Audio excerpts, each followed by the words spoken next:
Hello and welcome. My name's Bill Sutherland. On behalf of Pete Brotherton from Natural England, Stuart Butchard from BirdLife, Zoe Davis from DICE, Nancy Ockenden from Zoology here, Nathalie Pettarelli from ZSL, Juliet Vickery from RSPB, and Bhaskar Vera from the University of Cambridge Conservation Research Institute, also here. We'd all like to welcome you to this British Ecological Society CCI conference.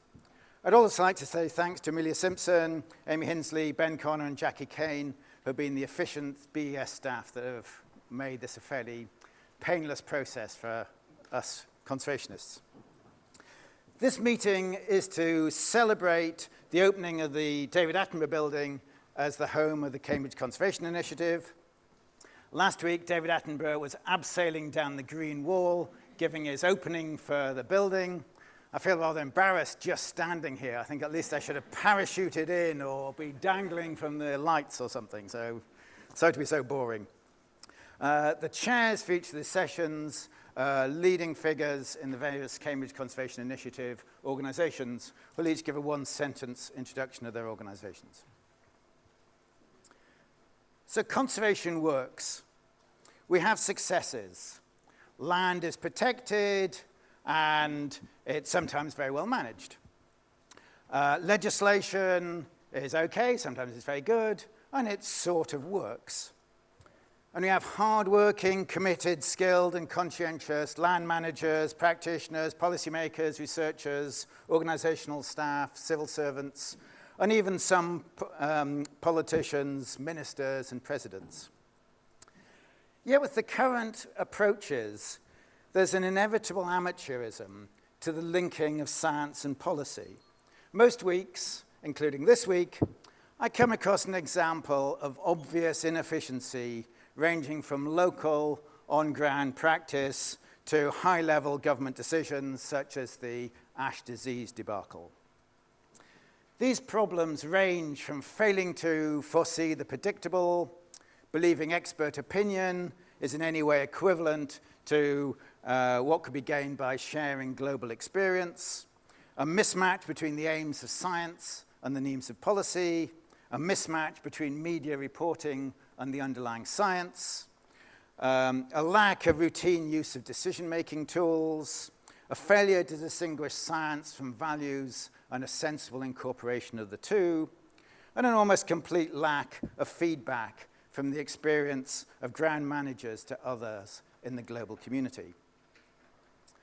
And money provides quite an effective way of expressing that inefficiency. And you can think of that across a range of scales. We can think of the billions spent on agri-environment schemes where the science shows that the recommendations are not especially sensible and that other policies would almost certainly have been better. We can think about how untested mitigation measures, again, cost millions, but are rarely tested, and when tested, often they turn out not to work. Andrew Pullen's going to measure how reviewing evidence on some river schemes can identify savings of about 10 million a year. Andrea Santinghelli has tested European raptor conservation measures and showed that if we adopted the most efficient measures, we could save about €500,000 a year. At a different scale, we encourage people to spend tens of pounds on local conservation for looking after ladybirds and lacewings and hedgehogs, etc., etc. But they're very rarely tested, and often when they are tested, they find out not to work. So the tree creeper nest boxes that you can get almost, just don't work. Occasionally tree creepers nest between the back of the nest box and the tree, but they very rarely use the nest box itself. Or the silhouettes you can buy to stop birds flying into windows, if you do the experiments, and they don't actually fly into the window, they fly into the mist net just in front of the window, they don't work. So saving biodiversity and the services it provides will require increased concern and increased investment, but we're currently routinely squandering billions or millions or hundreds of thousands or tens of pounds. I don't know about you, but these failings really grieve me. It really deeply hurts. A number of funders have told me they find it difficult to find conservation projects that are convincing. I think if you can make a clearer case for the benefits of conservation, then funding might prove easier. I've just been reading about the cycling. You probably know how cycling 1996 is just about to collapse. It didn't win any prizes, only track was about to run down. And then it was taken over and they had a very different set of policies, and now it's, they're the best in the world.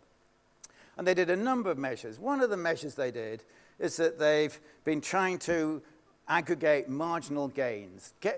What's the way of improving the processes? What's the 1% wins so that you can wash your hands to make sure you don't get disease, your illness. You can take your own pillows to avoid you getting neck ache. All these sorts of small gains in order to maximize the performance to get the best results. And they also used all the latest technologies to make sure that they had the most efficient system. And really you can say that's where conservation should be now. We should have a massive working out how we perfect conservation interventions. And I think we often do this when we're looking at conservation research, but when we're actually looking at conservation practice, I don't think we do that in the same way. We should have an army of people coming up with new ideas and testing them. How can we reduce Chalara, the ash disease? How can we stop predators eating nesting birds, etc., etc.? But what we're actually doing is we're looking at really basic questions, like do protected areas work? Or does removing all the predators reduce the predation rate? I sort of think if we're cyclists, we'll be saying, is it better to have 2 wheels rather than 1? We're at that basic level rather than fine-tuning to make it as perfect as possible.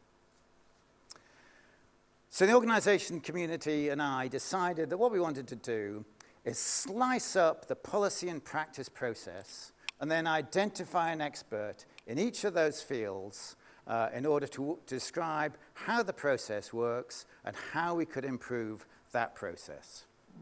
We're delighted, with one exception of one person who couldn't make it. He had another commitment. They all accepted. We've got a great team of people. We've had to move into a larger space. We had to close bookings a month ago because it's so popular, and it's clear there's a real interest in this area.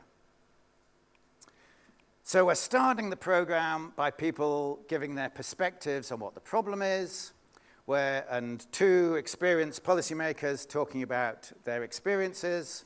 We're going to end the program with a group of people saying what they've learned from that. In the middle, we've got a set of 10 workshops for people for you to learn some of the practical issues. If you look at the one led by Mark Bergman, you'll see it's about something completely different. There's a bit of random text in there. So Mark's actually going to be talking about optimal decision-making and how you can make decisions from when you've got balancing interests. So we'd like to thank the funders, the Cambridge Conservation Initiative, DICE, the RSPB Centre for Conservation Science and Conservation Evidence. Also like to thank Cambridge University Press for awarding book prizes for the poster competition winners. And 2 adverts I've been asked to make. They're 2 questionnaires. If anyone's got any more questionnaires they want filled in, let me know. But both of these people will be delighted if you filled in your questionnaires, and I'm sure they'll both buy you pints or whatever should you fill in their questionnaires. Is that right? Is that agreed? So please do that.